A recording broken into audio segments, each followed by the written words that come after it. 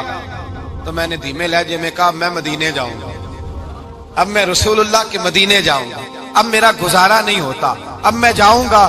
کہتے ہیں چچا کہنے لگا اچھا تو وہاں جائے گا؟ تجھے میں نے پالا، میں نے پوسا، وہ مکان میں نے تجھے بنا کے دیا، تیری جیب میں جو پیسے ہیں میرے دیے ہوئے ہیں۔ کہتے ہیں میں نے کہا چچا میں سارا کچھ سوچ کے آیا ہوں، مکان بھی تو رکھ لے، پیسے بھی رکھ لے۔ کہتے ہیں اس نے ہر چیز رکھوا لی۔ جب پلٹنے لگا تو چچا کہنے لگا جو کپڑے تو نے پہنے ہیں یہ بھی میں نے خرید کے دیے تھے۔ حضرت عبداللہ فرماتے ہیں میں نے وہ کپڑے بھی اتار کے دیے، برہنہ حالت میں میں ماں کے پاس گیا اور میں نے کہا اماں میں پہلے بھی تو ننگا پیدا ہوا تھا، تو نے ہی کپڑے پہنائے تھے، میرا پھر بدن ننگا ہو گیا ہے، کپڑے دے دے۔ کہتے ہیں 2 بیبیوں والے کپڑے اماں نے دیے، ایک میں نے تامت باندھ لی، دوسرا اوڑھ لیا اور مدینے پہنچا۔ کہتے ہیں جب میں ٹھنڈی رات مدینے پہنچا تو کالے رنگ کے حبشی غلام حضرت بلال دودھ کا پیالہ لیے کھڑے تھے، ہاتھ میں کھجوریں تھی، کمبل تھا، کہنے لگے آجا آجا۔ مصطفیٰ نے فرمایا تھا قبیلہ مزن سے میرا غلام آ رہا ہے، میں ساری رات سے تیرا انتظار کر رہا ہوں۔ حضرت جناب سیدنا عبداللہ رضی اللہ تعالیٰ عنہ فرماتے ہیں میری مشکل آسان ہوئی، فرماتے ہیں مجھے مدینے میں اعزاز مل گیا، مجھے عزت مل گئی، ہر آدمی میری قدر کرنے لگا۔ گویا بزرگ کہتے ہیں کہ حضرت عبداللہ دعا کرنے لگے کہ اے اللہ تو نے مجھے بڑی شان دی ہے مصطفیٰ کی گود میں، اگر اسی رحمت کے چھاؤں میں پردہ کر جاؤں تو میری بات بن جائے گی۔ حضرت عبداللہ کا وصال بھی رسول اللہ کی گود میں ہی ہو گیا، گود میں نہ کوئی رشتہ دار، نہ کوئی تعلق دار، نہ کوئی ہمسایا اپنا، نہ کوئی چچا، نہ کوئی ماموں، شہر میں تنہا اسی کسے دے کچھ نہیں جے لگ دے تے نہ کوئی ساڈا دردی، تنہائی۔ جنازہ اٹھا تو اٹھانے والے کون؟ ابو بکر صدیق، فاروق اعظم، عثمان غنی، مولا علی، حسنین کریمین جنازے میں شامل۔ میرے رسول پاک صلی اللہ علیہ وسلم نے جنازہ پڑھایا، دیکھو مشکل کاٹی تھی تو آسانی کا رنگ دیکھو، آسانی کا انداز دیکھو۔ حضرت سیدنا ابو دردہ رضی اللہ تعالیٰ عنہ ارشاد فرماتے ہیں مدینے میں رواج تھا کہ جب قبر میں اتارنے لگتے تھے تو قریبی رشتہ دار اتارا کرتے تھے، اور عبداللہ کا تو رشتہ دار ہی کوئی نہیں تھا مدینے میں، کون اتارے؟ فرمایا جب قبر میں اترنے لگے تو حضرت ابو بکر صدیق اور حضرت عمر فاروق اتر گئے کہ ہم قبر میں اتارتے ہیں۔ رسول اللہ نے فرمایا تم باہر نکلو، تم کیوں قبر میں گئے ہو، باہر آؤ۔ کہتے ہیں ہم باہر آئے تو اللہ کے رسول اندر گئے، فرمایا کون کہتا ہے اس کا کوئی نہیں، میں جو موجود ہوں، کون کہتا ہے کوئی نہیں؟ فرمایا رکھو میرے ہاتھوں پہ۔ کہتے ہیں حضور کے دست مبارک پہ رکھا اور باہر کھڑے ہم رشک کرنے لگے کہ واہ اللہ تیرا آسانی دینے کا رنگ، آسانی۔ اس نے مشکل برداشت کی تو رب نے مصطفیٰ کے قدموں میں آسانیاں عطا فرمائی، پسے اور حضور نے قبر میں رکھا، نبی پاک نے۔ میرے دادا مرشد کہتے ہیں عشق سرکار کی ایک شمع جلا لو دل میں، بعد مرنے کے قبر میں بھی اجالا ہوگا۔ اور میرے اعلیٰ حضرت فرماتے ہیں لحد میں عشق رخ شاہ کا داغ لے کے چلے، لحد میں عشق رخ شاہ کا داغ لے کے چلے، اندھیری رات سنی تھی چراغ لے کے چلے۔ اور بیدم شاہ بارسی تو حد کر گئے، کہنے لگے پسے مردن، بعد مرنے کے پسے مردن فرشتوں نے جو تلاشی لی تو کیا نکلا؟ فقط ایک دل کے گوشے سے خیال مصطفیٰ نکلا، فقط ایک دل کے گوشے سے خیال۔ اور کامل پیرو نہ دے باہو قبر جنا دی جیوے۔ میرے بھائی نبی پاک صلی اللہ علیہ وسلم کے ساتھ وفا کی تنگی دیکھ کر دقت ساتھ دیا. مکہ مخالفت کرتا تو جناب فاطمہ حضور کا خیال رکھتی. فاطمہ بنت اسد بڑا پیار کیا, بڑی محبت کی مولا علی کی والدہ نے, ہر دکھ ہر تکلیف کاٹی, لیکن رسول کائنات صلی اللہ تعالی علیہ وسلم کا ساتھ نہ چھوڑا. اور یہاں تک روایات میں ملتا ہے کہ جناب فاطمہ الزہرا جب بیعہ کے ان کے گھر گئی تو باہر سے سودا لا کے دیتی. حضرت فاطمہ سے بڑا پیار کرتی, بڑی محبت, مشکلات میں ساتھ دیا. جب وصال ہوا تو فرماتے کوہرام مچ گیا مدینے میں. لوگ منتیں کرتے تھے کہ حضور کا ایک بال مل جائے تو قبر میں بخشش کا سامان ہو جائے گا.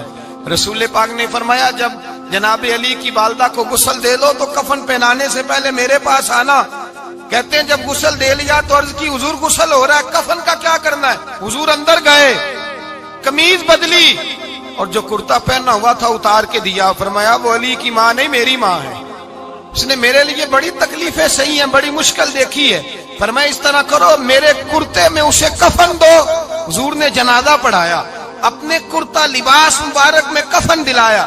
پھر جب وہ دفن ہوئی تو حضور قبر پہ کھڑے ہوئے, کھڑے ہو کے فرمایا اے اللہ اپنے سارے نبیوں کے وسیلے سے اور میرے وسیلے سے میری اماں کی بخشش فرما دے.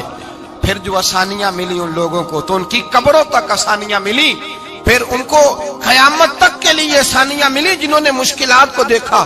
اور بھائی جو سوئے رہے, جو آرام کرتے رہے, جنہوں نے مناسب ہی نہ سمجھا کوئی کٹھن مرحلہ طے کرنا, جنہوں نے کہا نا نا نا نا ہم تو سکھ کے ساتھی ہیں, ہم تو سکون کے ساتھی ہیں, بھائی ہم تو سلوٹ کے ساتھی ہیں, جب موجیں لگے گی تو دوڑ کے پہنچیں گے, کہیں گے ہمارا بھی تعلق بنتا ہے, ہماری بھی رشتہ داری ہوتی ہے, ہمارے بھی رابطے ہوتے ہیں, پھر دوڑ کر کے پہنچیں گے. اصل ساتھی وہ ہوتا ہے جو دکھ کا ساتھی ہوتا ہے, آزمائش کا ساتھی, مشکلات تجھے اونچا اڑاتی. حضرت سلمان فارسی کہتے ہیں میں نبی پاک کی تلاش میں نکلا تھا, حضور کی تلاش میں نکلا, اور میں نے کئی سال حضور کو ڈھونڈا, کبھی ایک دروازے, کبھی ایک دروازے, کبھی دوسرے دروازے, کبھی تیسرے دروازے. فرماتے میں شہزادہ تھا پر بکتا بکاتا مدینے آیا. میں نے نبی پاک کی تلاش میں یہودیوں کی غلامی بھی کی, تیری تلاش میں پھرا میں جنگل پہاڑ اور دشت میں. فرماتے ہیں بڑی تکلیف کاٹی, بڑی آزمائش دیکھی, لیکن اس دن مجھے سارے دکھ بھول گئے. اس دن میری ساری تکلیفیں آسانیوں میں بدل گئی جس دن میرے نبی نے میرا بازو تھام کے کہا سلمانو منا اہل البیت. فرمایا سلمان کو تو میں نے اپنی اہل بیت میں شامل کر لیا ہے. فرماتے اتنی بڑی فضیلت کہ میں رسول اللہ کے خاندان میں جا شامل ہوا. تو بھائی یاد رکھیں, جب آپ کو مشکل آتی ہے تو آپ کو آسانی دینے کے لیے آتی ہے, جب آپ کی طرف کوئی آزمائش آتی ہے تو آسانی دینے. یہ بات صحیح ہے کہ بیٹیاں پیدا ہونے پہ مشکل ہوتی ہے, ان کے نصیبوں سے ڈر آتا ہے, پر جتنی آسانی اللہ بیٹیوں کے باپ کو عطا کرتا ہے اور جتنی رحمت رب بیٹیوں کے باپ پہ فرماتا ہے اتنی بھی کسی اور کے حصے میں نہیں آتی. اس میں شک کوئی نہیں کہ بوڑھے ماں باپ کو جب سنبھالنا پڑے تو مشکل ہوتی ہے. بوڑھوں کی طبیعت بچوں جیسی ہو جاتی ہے, دقت ہوتی ہے, آزمائش ہوتی ہے, ان کی بات سننا بعض اوقات کڑوا لگتا ہے, ان کی فرمائشیں بعض اوقات بچوں کی طرح ایسی ہوتی ہیں جو حل نہ ہو سکیں. لیکن یہ وہی ماں باپ ہیں جن کی نوکری کے بارے میں میرے مصطفیٰ نے فرمایا اگر تو ایک رات انہیں خوش کرنے میں کامیاب ہوا تو اللہ 2 حج اور 2 عمرے کا ثواب عطا فرمائے گا. اس میں شک نہیں کہ بہت سارے کام مشکل ہوتے ہیں, کٹھن ہوتے ہیں, آزمائش والے ہوتے ہیں. اس میں کوئی شک نہیں کہ اس دور میں دین کا کام بڑا مشکل ہے, دعوت و تبلیغ کا سلسلہ بڑا کٹھن ہے. اس دور کے اندر حق بات بیان کرنا بڑا ہی مسئلہ ہے. اس دور کے اندر لوگوں کو کھری بات پہنچانا اور بتانا یہ اپنے ہاتھ میں آگ کا انگارہ پکڑنے کے مترادف ہے. لیکن میرے مصطفیٰ نے فرمایا تھا اس دور میں جب فتنہ ہو من تمسک بسنتی عند فساد امہ فلہ اجر 100 شہید. فرمایا اس دور میں جب آزمائشیں آ جائیں, تکلیفیں آ جائیں, اس دور میں جو میری سنت پر عمل کرے گا, رسول پاک کا وعدہ ہے اللہ ایک سنت پر عمل کرنے والے کو 100 شہیدوں کا ثواب عطا فرمائے. اللہ 100 شہیدوں کا درجہ دے گا اسے. تو بھائی جس قدر مشکل زیادہ اس قدر آسانی بھی, اس قدر اجر بھی زیادہ. مشکلات سے گھبرایا نہ کریں, ذہن بنا لیں کہ جس رب نے دی ہے وہی اللہ نجات بھی عطا فرمائے گا. انسان آسان ہو جاتا ہے. ہم لوگوں نے نا دوڑ صرف سکھ کٹھے کرنے کے لیے لگا لی ہے, سکھ کٹھے کرنے کے. وہ لوگ دکھوں میں راضی رہتے,